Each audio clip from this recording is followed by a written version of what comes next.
Hello, hello, Sarah. What's up? Hello, I hope this works. Riverside was down this morning.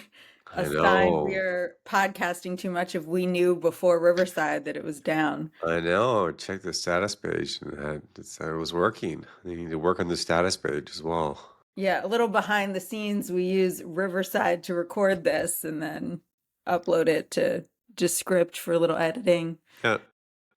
So That's the stack. what's new with you, Sarah? You went to the Mercury conference. I know you were one of the speakers there, and you had something to kind of share. Yeah, I thought it was a great conference, like really well done. I didn't get to stay for the whole thing. I had to like pop in and out for our panel, but it was like a very professionally done and very well attended conference. So I was on a panel about pivoting, which I thought was really interesting. Like there was a lot of kind of audience questions and a lot of good Yeah, questions from the moderator about when do you know to pivot versus shut down the company? What's a right, sign that a pivot is working? How do you like communicate throughout the pivot and deal with that? right. Um, and I feel like I also learned a lot from my co-panelist, which Goggin, the CEO of Maven, and he founded Udemy. Udemy. He founded a food delivery company that no longer exists. Yep. So he's had experience founding successful companies, and then once he had to shut down. So I thought it was we should get him on our podcast for Yeah. sure. Um, he's a multi-time founder now, but he pivoted Maven. They started with like a slightly different kind of thesis, and then now they're a place where you get classes from these experts that have worked at these very important tech companies and other companies and are like experts in their field. So I thought his uh, And what did they advice. start with? Sorry, what? What did they start with? That's what they pivoted to. Oh, so his was interesting because they pivoted from like their instructors being these like big influencers with really large followings, which they Yeah. thought would work, and it did initially, like it drew a big crowd, but then Yeah. essentially they would churn out. Versus like having courses from real experts who you may not know, like they may not be big names, but they were running you know, product at, Notion or some like Yeah. well-respected tech company and like grew figured out how to grow it from zero to whatever. And so like you're actually learning now from kind of the best of the best. So it's not about like oh, I took a class from this influencer, but instead, I actually really learned something I can apply at my job. So that pivot, he had to transition the company through and like their investor base through. And Yeah. I thought one of the best pieces of advice that I got from him that I wasn't like, I didn't think about it this way, but Yeah. about using data. So people ask like a question like, how do you know based on the data, like when is the time to pivot or is the pivot working? And his answer was, I'm going to butcher it, but it was basically like, you should be looking at data all the time. Data, you live in the data, you know the data, but data doesn't have an answer directly. You have to No. take the step to interpret the data. And so you shouldn't like, oh, this number is this and this number is this. And therefore, Yeah. you shouldn't look at data like it's going to be a math equation that you can then, oh, and now I have the answer. I must do this because the numbers go to this. Yeah. It's like you look at the data, but then you process it. You take a step back and you're like, well, what do I think? What are the other inputs? What am I hearing qualitatively? Like, what is my intuition? And the data is a very important input, but it's not the answer. And actually, I used this yesterday, like with my team. We've seen a lot of growth in our like self-serve subscriptions, like people that are just coming into the product, never talking to a salesperson and upgrading. And like, we asked the team to go back and look at why. And Yeah. like they came back with like, well, here you can see on this chart, this number goes to this and that. And I'm like, no, no, no. Like, I Why? want you to look at the charts, but then like do the step of thinking Yes. and then like come to a conclusion about what you think is working. It should be informed by data, but like what is working about the self-serve product? and the things that we're doing, and like data should inform that, but it's not going to be like we're not going to open a chart and necessarily see the answer right there Right. in an amplitude chart. Sometimes Yeah. you do, but I think most of the time it requires some interpretation of the facts to kind of get to what you want to then What do, was the what you want actual smooth. answer using intuition and everything for you? Why is your self-serve product working Oh, now? basically we started sending more emails. Oh, But like it wasn't, oh, we started sending this email on this day, because we also made a bunch of changes to our login system. So you right, don't need a password anymore to log in. You can just use your phone number. So a lot of these home-based providers are getting our emails now a lot more than ever before. right, And then they're actually able to log in and upgrade. right. So it was like kind of, I think that's one of the main causes. There's a lot of other things we've done too, but it was like if you just looked at like, oh, we sent this email, like you wouldn't see it necessarily on the chart. You have to kind of Yeah, understand the whole flow of what we did. And so I think that like step of like there's not just an answer in the numbers. You have to do some interpretation. And sometimes like you won't even get the numbers to back you up. Like right. they're directionally going in the right direction, but you just need to have an intuition, a muscle memory of, oh, wait a minute, like sending more emails is generally a good thing if people are reading the emails and Right, liking them. And so right. like I think this could be working. Like let's try it and see. Yeah, I've never been a real like user of data like Amplitude or Looker or anything Oh, that to make highly like recommend Amplitude. Love it. to make like real informed decisions, like you're gonna move the company to this, like you're gonna go more in on self-serve or something like that. Yeah. Like the data will kind of and you can actually even see this with a lot of tools that were really popular before. Like, do you remember the company Optimizely? Yes. Very big, hot company. Where are they now? Yeah. What did they sell to someone? What happened? They just went nowhere Oh, really? because yeah, it like that whole there was a whole like time period that was like, oh, this button color will Oh, yeah. The change your A/B testing stuff. conversion and all Yeah. of this stuff. And it actually turns out that it really doesn't fucking matter. It's like what actually matters is like who are you selling to? What are you selling? Why is it better than the competition? How did people hear about you? Right. All of those different things. And it's not like, oh, this like it captured your imagination, unless your stuff is just shitty and you're not explaining it well or whatever or something like that.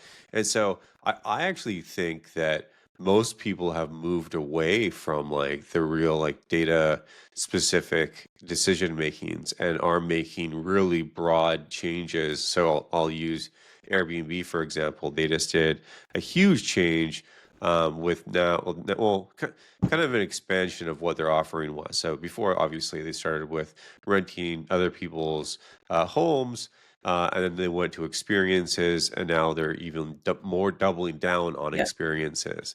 And I guarantee you, the data did not Well, I think like it was probably show you that. informed by some data, maybe not their data, maybe other Mm, market that was a data. huge company change. That was like, Right, right. But I think that's the point. Like, there's data out there and it may inform your decision. Like, they know the TAM is big. That's data. That's important data. But it's not, you just have to make bets sometimes. you And do. it's not going to show up in necessarily the usage of their experiences product now. By the way, their experiences thing should have childcare. I'm like, I was just like Yeah, seeing this and I was getting so frustrated. I was like, the number one thing I care about when I'm traveling, and the reason that Airbnbs are suck for us, yeah, even though they're actually great for large families, the right, one reason they suck is they don't come with childcare, whereas a lot of hotels do. They have agent nanny agencies they contract right, with, or they have right. on-site childcare. And I'm like, Airbnb, call me up. Let's do a partnership with Winnie. Let's get Yeah, you childcare, at yeah, least in the US for all your destinations. We can hook you up. So yeah. that's my Oh, if that's interesting. Airbnb, Brian Chesky, Yeah. listen to this. Call me. We will get you childcare as one of your experiences. Yeah, but I guarantee, like, I know Brian a little bit, and like he's not. he's not in the data. I know he did not make that call based on the data. And he's just like, we Right. need to make a big swing and like we need to go all in and it's either going to work or not. And he's going to either Right. look like a genius or an idiot at the end of the day. But I guarantee you it was not because Well, of Brian, the you can look data. like a genius if you add childcare. So, Yeah. like, really, I will save this big swing for you. Yeah. Um, Anyways, my point is, I actually think that people are using less data than they were before, and the whole yes, like I agree with that. lean startup, like A/B test things and like iterate like slowly. I don't think like, especially with the competition and like in every single sector, I think you need to be so much better, This and like reminds the me data of doesn't really show that. the big news that was also being talked about in the Twitterverse. Someone tweeted, so Rent the Runway is worth 23, 26 million. 26 million, Yeah, but 20 around $25 million.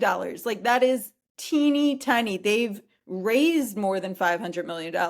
yeah. So this is like, I mean, you could start a startup today and get a valuation of $25 million for a company that doesn't even exist yet. So for a publicly traded company to be worth only $25 million is, I mean, that's they're going to be delisted from the stock market Same with or they're going to be taken private. Allbirds is a similar example. I think they were Allbirds is similar, 50 but I think million. the really interesting thing about Rent the Runway is like, in my opinion, they had a great product. Like Stitch I Fix also is in the same camp. Yeah, and but if you look at like a competitor to Rent the Runway, Newly, that's Urban Outfitters version.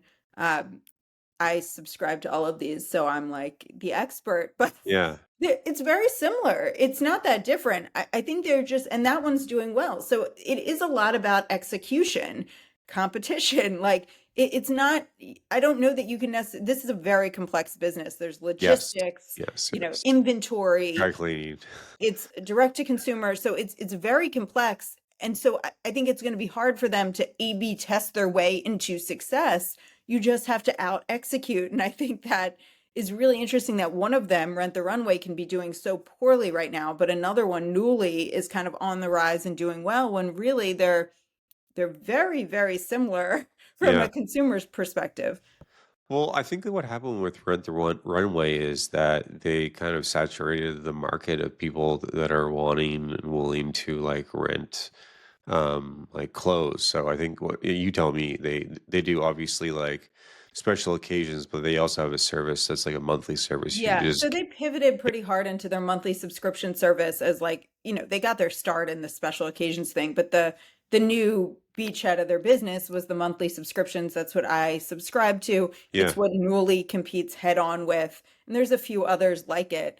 But that, I don't think that's a saturated business. Like I think that could be a Well, very successful. what's the size of Newly though? If they're still small and they're growing, then they're going to have a high valuation. Yeah, I mean, I think the other thing is like there's probably a capitalization challenge. Like Rent the Runway raised a lot of capital on being a tech company when really it's a logistics and inventory business, which, has very different margins, very different structure. Sure, sure. Um, That's true, but look at a company like Lululemon, right? yeah, D2C mostly, they have stores, or even Warby Parker. I think the market cap's over $1 billion still. Like similar models, but they are just like maybe the TAM's bigger, maybe their margins are better. Like that yeah, they're just completely different businesses. And I know that Rent the Runway is not growing right now. Stitch Fix also has the same problem, not growing. And I think that their TAMs were just too small ultimately, where you have like Lululemon or think of your like other brands that have similar like inventory challenges, like Nike or whatever name your favorite D2C or consumer brand. Like they still get good multiples and everything. That is because that they're still growing. And they yeah. have like a lock in on their certain customer, and also most likely, I don't know the gross profits of either business, but I'm going to assume Rent the Runway does not have good gross profits, Yeah. and the other businesses do. Same with Allbirds. Yeah.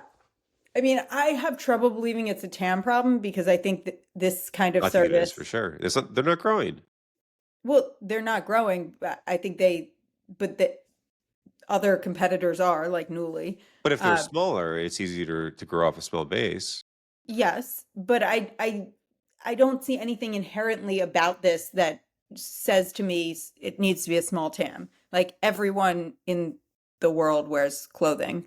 But not everybody wants to rent other people's clothing. That they want to have new stuff. Sure, but like people said that about Airbnb. Like not everyone wants to stay in someone else's house. Like, eh, like it really is a service that can like they may not market it well. They may have a lot of execution problems.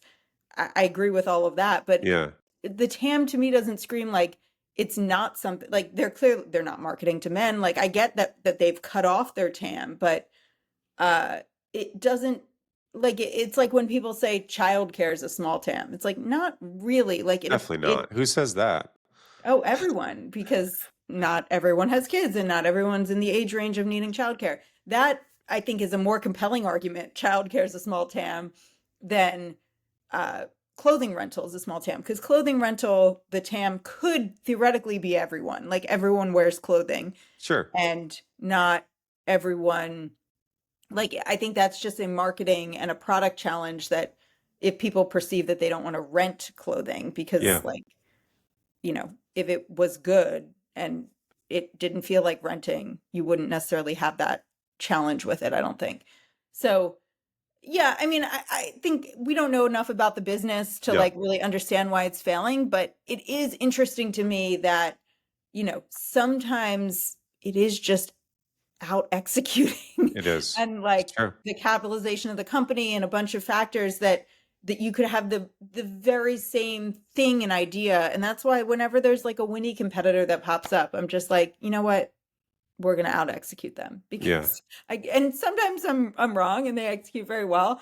Right. Not necessarily a head-to-head competitor, but someone else in the space. But like Yeah. most of the time, they don't execute, and so it Right. doesn't matter that you have the idea. Ideas are cheap.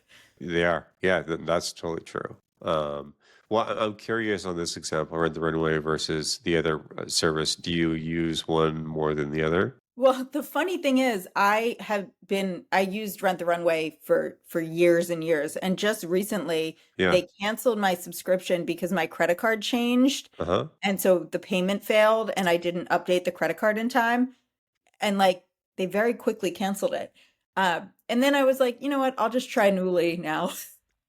What do you think of um, the service? Is it better? well, the it's been nice to have like a different inventory of clothing, but Yeah. now I'm kind of getting sick of the Newly ones. I'm thinking of switching back over to Rent the Runway. Um, That and may be also an the really inherent annoying problem thing to the about business. Newly is they Yeah. don't do pickups. Rent the Runway had an integration where they would just pick it up from my house free of charge, Yeah. probably why their margins are worse. Right. Right. And so Right. now my Newlies take forever because by the time I get to the UPS, it's like been a month of it sitting in my house, and so Right. I don't get them as often, so Right. that's annoying.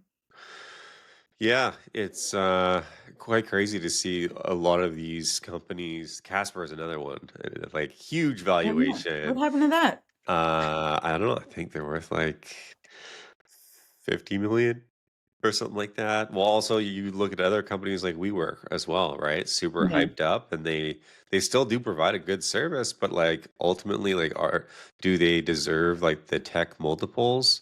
Right. Or are they just like a competitor to Regis? And ultimately, the market decided that they're a competitor to Regis, which gets very low multiples on everything. So yeah, I don't know, it's got a lot to do. Yeah, execution, who your competitors are, what your growth rate is. I think that's a lot to do with it. I think that you will get a very big multiple on your revenue if your gross margins are really good and also your growth rate is really, really high, obviously. Right. And also a really big TAM Right. helps with that. Yeah. Um, so yeah, it's kind of crazy if you look back at some of like the companies that were like the darlings and they're no longer even like really around. Yeah, I wish there was like a real true postmortem on like what happened to some of these and you could actually get that data because I think it would be really interesting. Like, is it because they, in the case of the runway, they took on a bunch of debt and like, did that kill Yeah. them? Yeah, that could Is it that could kill you. product Yeah. logistics or is it the cost structure? Like, what is it? What's the other one? Blue Apron, another one? Oh Or yeah. what's the other one? The Fresh Direct, is that one? What's the other meal service one?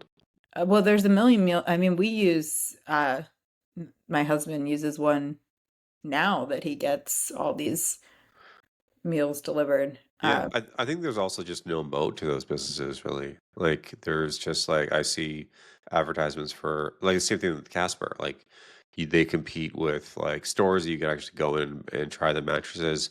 They also Yeah. have like a premium version of like 8 Sleep if you want like the super premium.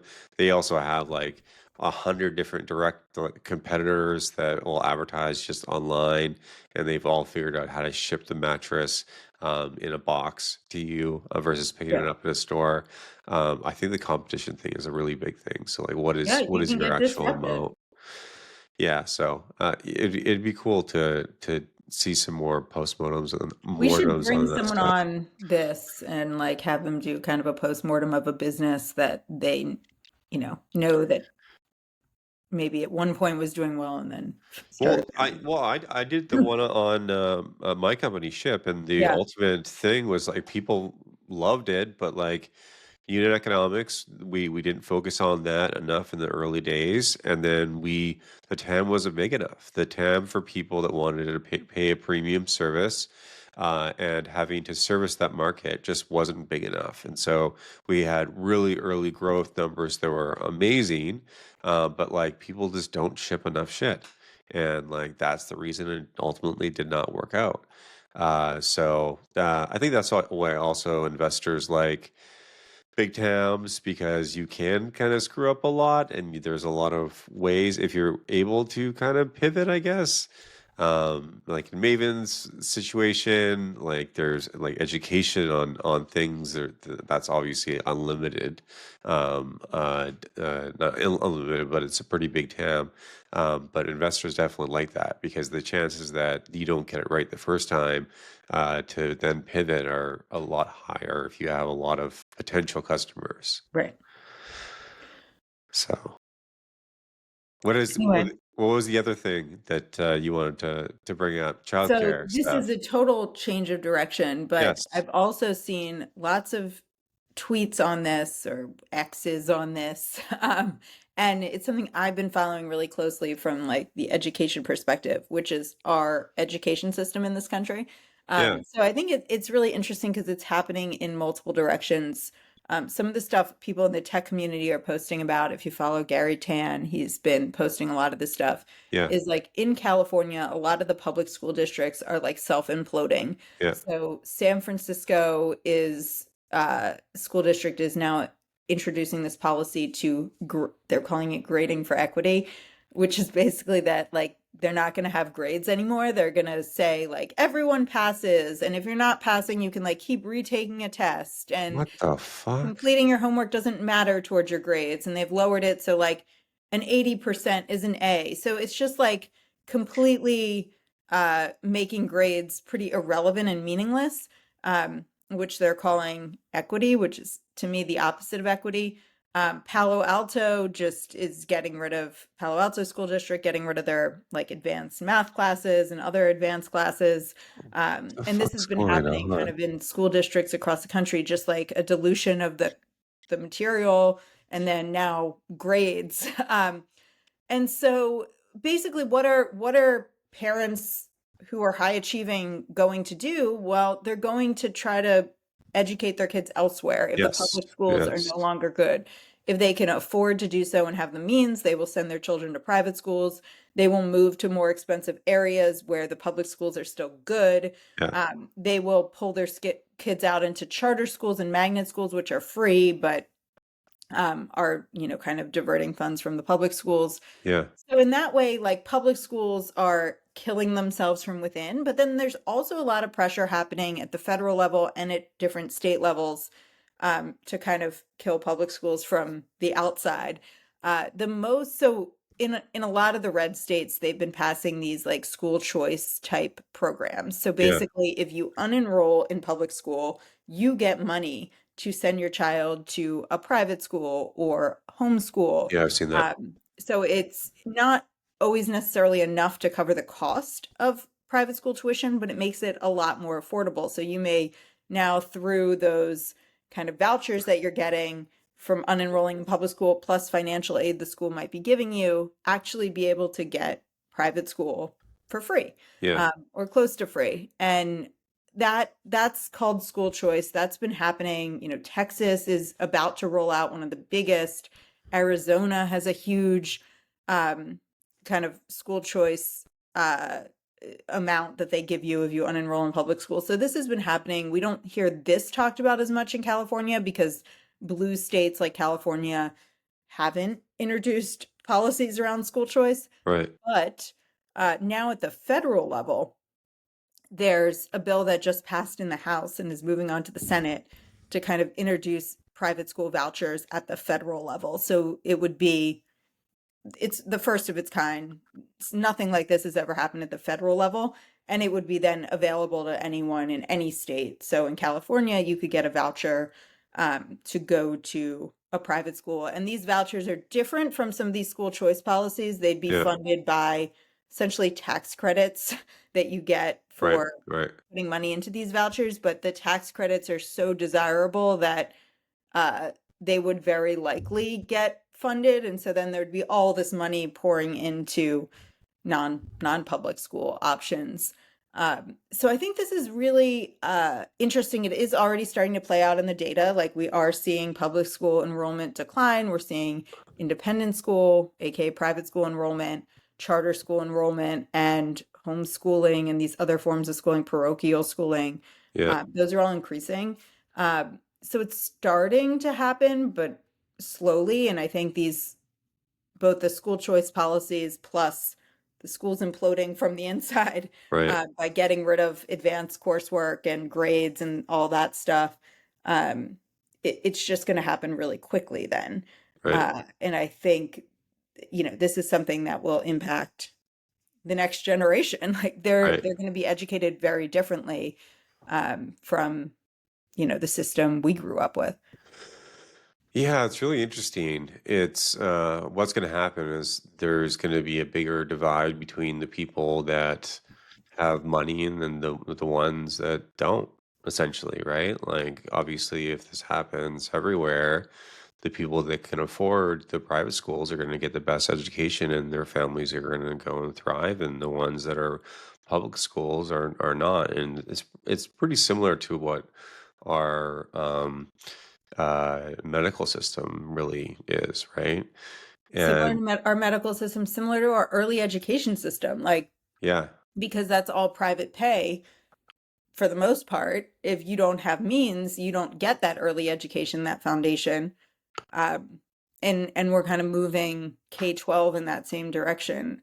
I think it will be. I mean, it depends. Like there's critics of this that say it's going to defund public schools, it's going to widen the gap between the haves and the have-nots. it But people definitely who are will. in favor of these policies say that actually like school choice is good. It adds competition to the system. And if you actually give money for people to attend private schools, then people without means can afford them too Yeah, through these vouchers. And now you actually have competition. You have more different kinds of schools in the ecosystem, which I agree could be true, but right, it has to right. be done in a way that everyone has access, which is not the case today for sure.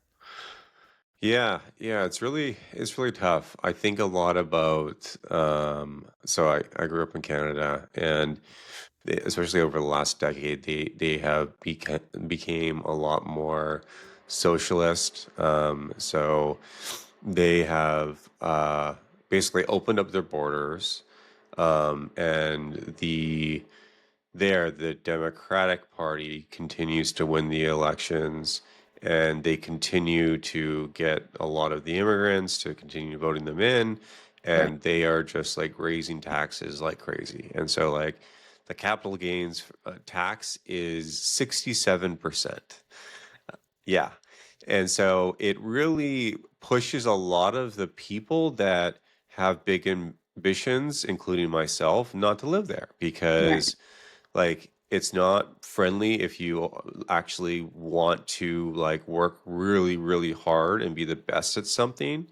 It's like it's fine for the people just to kind of be average. And I know a lot of the people that I grew up with are doing the exact same schooling that they came from, and they are doing the same work, and they have huge debts, and the cost of living is crazy, and like the medical system is free, but it's fucking terrible. It's like 6 months to get an MRI or something like that. Wow.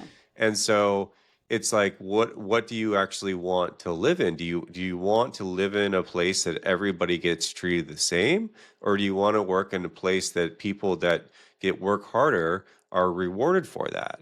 Yeah. And you could just look at the numbers. Like if you compare um, like the GDP per capita from the US and Canada, like the difference is just massive.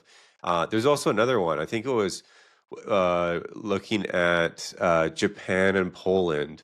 And Poland is just kind of like, I guess they got rid of a lot of their socialist programs, and they're more capitalist. I actually don't know their what they've done, but it was just kind of a stark look at the GDP growth per capita, and over the last like 10 15 Mm. years is just like compared to Japan. I don't know, they obviously have their own problems, but like it's, you just see this huge difference. And so like where do you really want to like live? And I know that it's kind of funny because there's a lot of people.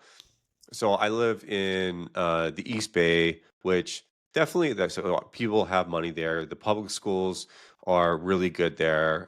So I don't live in Oakland, which is not as kind of affluent as kind of like the East Bay. I live in like Orinda and Moraga and Walnut Creek and stuff like that. So people definitely have money there. The houses are Yeah. expensive. Public schools are really good, and also the public schools ask for donations as Right. well. That's like here in the peninsula, a lot of the funding for the public schools actually comes from a separate pocket of funds that is donation based. So Right. there, you know, this will not be every public school district that this will happen to, but it will certainly happen to the ones that don't have those means. Um, and it will start to, really impact families that rely on our public school system. Yeah, yeah, and I hear from a lot of parents that they like they don't like they're kind of like ashamed of America as far as like the capitalistic kind of nature. Obviously, there's a lot of people who don't like the current administration, but like I would say that the U.S. versus everywhere else is more capitalistic versus most other countries, and it attracts the best of the best. I think the stat was like 52% of like venture-backed entrepreneurs are immigrants. So that obviously means that it's attracting people Yeah. versus the other way around, because people actually can see how they can turn nothing into something. And I obviously like that. That's why I moved here. And so like what is the real solution for all of these things? Like you obviously have to have a base level of both medical and like school care. You don't want to have people that are living in poverty and they don't have the means. Right. But also you want to encourage people to work hard. And like if they don't have to like write, if they don't have to take a test to get grades or whatever, like there's no motivation for Right. people You to need really to, do at good. the youngest levels, like instill a work ethic in kids and teach them to struggle through things and come out the other side. I mean, that is really critical. And so school is the biggest way that I think kids learn, you know, have some adversity, like have to learn, like have to really sit down and try to figure something out for the first time. Right. Maybe not do well on a test and then have to pull up their grades on the next one and have to complete extra coursework. Like I remember always like having to really focus on that and try really hard. And I think that was really positive. Yeah. So getting rid of grades and making it so everyone passes, I mean, that helps no one. I can't imagine that any parents are in favor of that because if you have a high achieving kid, of course you're not in favor of that. And if you have a low achieving kid, this is the opportunity for them to fail and Yeah. come out the other side and still figure it out while they are a child.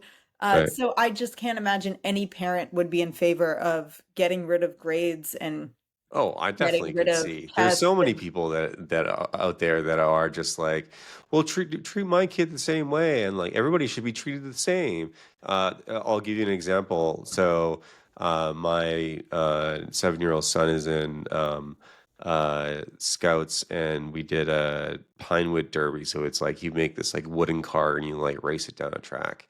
And my good friend in Canada, they have a similar type of thing, but like they literally did not record people's time. So like there was no competition. Like everybody wins. And it's like, what? At that, like, come on. Like this is like that's what you're gonna instill in your kids at the very beginning. Like life is not about that. Like not everybody is given this like the same things for doing nothing. I personally cannot stand it. yeah. I mean, That's I there's so many people that like that. They like not their kids not feeling bad because they didn't pass the course or whatever, and it's just yeah. like they just want to take the easy route out. I have to believe that like I mean I think for little kids it's different, but I have to believe that parents of like high schoolers who these new policies I think are starting with high school.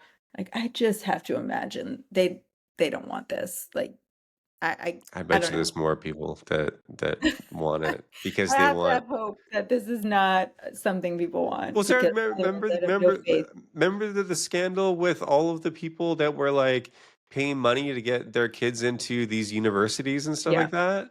Like they obviously don't care about the work. They just want the stamp of approval that their kid went to this school. Um, well, I have different feelings on that. I actually think if you look at college admissions, it is so fraught and it has Sure, actually so much to do with money. These parents just tried to take a shortcut, and that's not how you do it. But the system actually is still today incredibly based on money and donations and legacy admissions and like what college counselor you're paying for to like it is extremely fucked up, and I think that that is just the system, and I think it should be blown up and not be like that. But right, the college admission scandal to me was less of a scandal and more of like, okay, these parents fucked up. They did it the wrong way because they're idiots. But actually, like this is our college admission system, and it's we should have taken a hard look at it then and not just laughed at these parents who were actually doing the same thing that everyone else is doing, just they're doing it more discreetly. true. Anyway, Hey, we could have a whole separate conversation on yeah. college admissions. Yeah, so let's finish on the one last topic I had. So I've been playing a lot with so I'm leading our go to market, and I'm doing founder led sales right now. And I given all of the AI and vibe coding that you could do, I was like, oh, I'm gonna make like this cool like basically a pricing calculator for like in the sales process that I'll be able to share with people, and they could kind of play with pricing and stuff like that. And I built it on Replit. And the first like week or 2 weeks, I was like, holy shit, like AI is gonna change fucking everything. I'm like, nobody's gonna have programmers. This thing is working so great. It's like you type in a prompt and it's just like spits out working shit. And then like 30 days later, I'm like, this fucking sucks. I'm like, the 80% to get there is Yeah. like good, but then it completely forgets like the context of like what how you set up your project and what good programming should look like. It's making the same mistakes over and over again. It's like we already fixed this. Why are you doing the same shit again? And I think it's the exact same problem that we have always had in engineering is like the last 20% is always the hardest. Yeah. And that's why I think that these are I I'm gonna change my mind on like this is going to completely revolutionize like computer science or a lot of these other disciplines like overnight, like long term, I think it absolutely will. But I think that we're still like 5 to 10 years away from having like somebody who does not know how to code to actually create something Right. that is like production quality. Like And be able to also maintain it.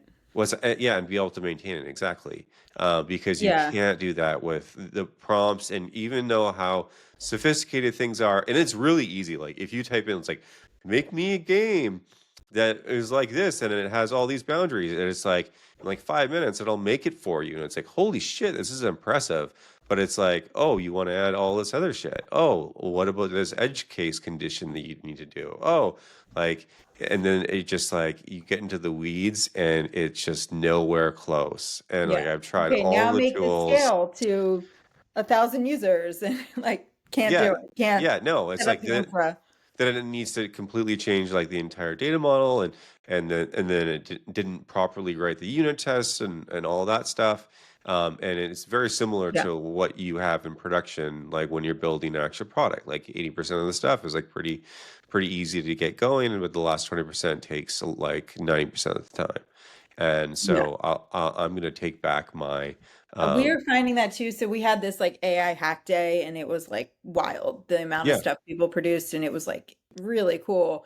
And so we picked a couple things to put into production and like we're still working on them. Like right, turns out like they're and you know some stuff we actually scrap because the we just need like it to be right 100% of the time. yes, of course, AI can be right. Like if you're okay with 80% of the time and like the stakes are lower, it's fine. So like for our photo moderation, I think we got it to like it's right 90% of the time, which is actually better than our human moderators do. They yeah, they like kind of that's great, interpret their own rules. And like the stakes aren't as long as it gets rid of the really bad stuff, which it does, yeah, the stakes aren't like if you don't allow a photo that was actually okay, like they'll just write into support and then we can right. upload the photo. Like it's fine. Um, so if you're okay with some inaccuracy, but like for like stuff where we need 100% accuracy, like it's Yeah. data about the hours a childcare provider is open, and we don't want you to like make it up. Like we're just finding that like we can't necessarily get that with AI. Yeah, and I saw there was just an interview came out with the producer Rick Rubin. Yeah. He wrote a book about vibe coding for whatever reason. Oh, And there's this interview with A16Z, and his take is like it's very similar to like the production of like whatever else, like music. So it's like you have like 10 different like people, and you give them the same instructions, and you're going to get 10 different songs. And it also tends to like always kind of agree with you. So like if you yeah. ask it to kind of get an analysis to show that this correlates to this and like prove back, it's just going to like figure like make it actually work and tell you the answer that you want to hear, but it may not be as comprehensive as and like see a lot of the other sides of it. I Yeah. don't know if you've There's a noticed that big with ChatGPT. challenge with overfitting. And so like you might think, "Oh, I just need to like give it more examples." Like it's not getting it right, so let me just give it like 10 more examples, but it will actually overfit to that data. So Yes. that's not what you want to do. You want to tune your prompt and then like rerun it against all your test cases and see how it does, but like it, it's really tricky because like your intuition is like, oh, I'll just give it like more exact instructions, but then you're kind Right. of limiting AI's ability to do what it does well, which is like kind of make Broad stuff. Yeah. make calls, Yeah. make judgment calls.